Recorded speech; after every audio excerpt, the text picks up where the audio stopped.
الحمدللہ وحدہ لا شریک لہ والصلاۃ والسلام علی من لا نبی بعدہ۔ قربانی کے جانور کے گوشت کو خود کھانا، رشتہ داروں کو دینا، دوست احباب کو دینا، غرباء کو دینا ٹھیک ہے، لیکن اس جانور کے بعض اعضاء وہ ہیں کہ جن کا کھانا مکروہ ہے، نہیں کھانا چاہیے۔ وہ 7 اعضاء ہیں۔ مصنف عبدالرزاق میں روایت موجود ہے، السنن الکبریٰ للبیہقی میں روایت موجود ہے۔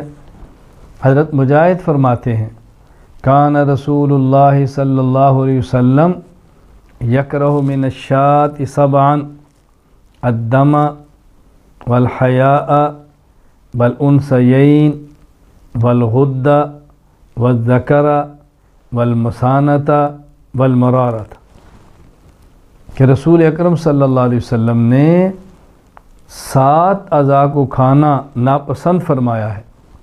نمبر 1 الدم، دم مسفوح، بہتا ہوا خون۔ جب جانور کو ذبح کرتے ہیں تو رگوں سے خون نکلتا ہے، اس کا کھانا ٹھیک نہیں۔ نمبر 2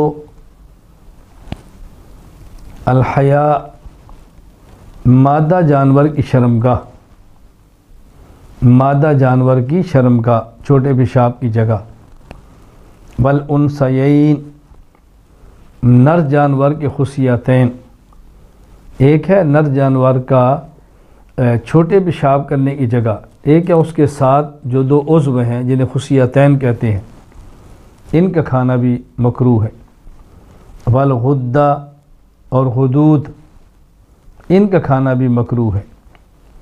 والذکر، نر جانور کی پیشاب کی جگہ یعنی چھوٹے پیشاب کی جگہ۔ والمسانۃ، اور مسانہ۔ والمرارۃ، اور پتا۔ یہ 7 اعضاء ہیں جن کا کھانا مکروہ ہے۔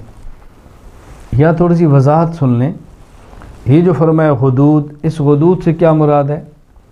غدود سخت گوشت کو کہتے ہیں۔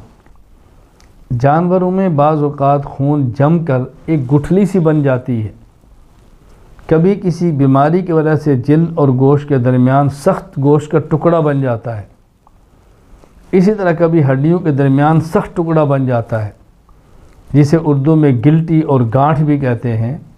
اس کے ارد گرد کبھی چربی بھی ہوتی ہے، تو یہ ہے گٹھلی جسے غدود کہتے ہیں۔ یعنی غدود جانور میں کوئی خاص جگہ نہیں ہے کہ خاص جگہ کو آپ غدود کہیں، بلکہ وہ سخت گوشت ہے جو خون کے جمنے سے ہو، بیماری کی وجہ سے ہو، کسی اور وجہ سے ہو، اس کا کھانا مکروہ ہے۔ مسانہ، یہ پیشاب جمع ہونے کی تھیلی ہے اندر، اس کا کھانا، چھوٹا پیشاب۔ پتا، یہ جگر کے نیچے ایک چھوٹی سی تھیلی ہے جس میں کڑوا سب پانی مائع یہ جمع ہوتا ہے۔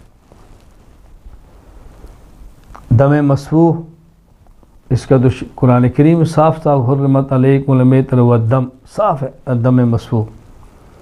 اس کے علاوہ جو بقیہ اعضاء ہیں ان کا کھانا جائز ہے۔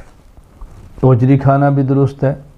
اوجری ایک بڑی سی تھیلی ہے جس کے اندر کھایا ہوا چارہ جمع ہوتا ہے، تو اس کو بھی کھانا چاہیں تو کھا سکتے ہیں۔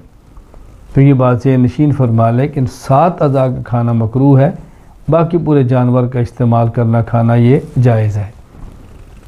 غلط فہمی کے اندر مبتلا نہ ہوں۔ بعض لوگ بطور خاص ان دنوں میں کو پورے خصیتین رغبت سے کھاتے ہیں، احتیاط کریں، یہ کھانا ٹھیک نہیں ہے، مسلمان کو اس سے بچنا چاہیے۔ وآخر دعوانا ان الحمد للہ رب العالمین۔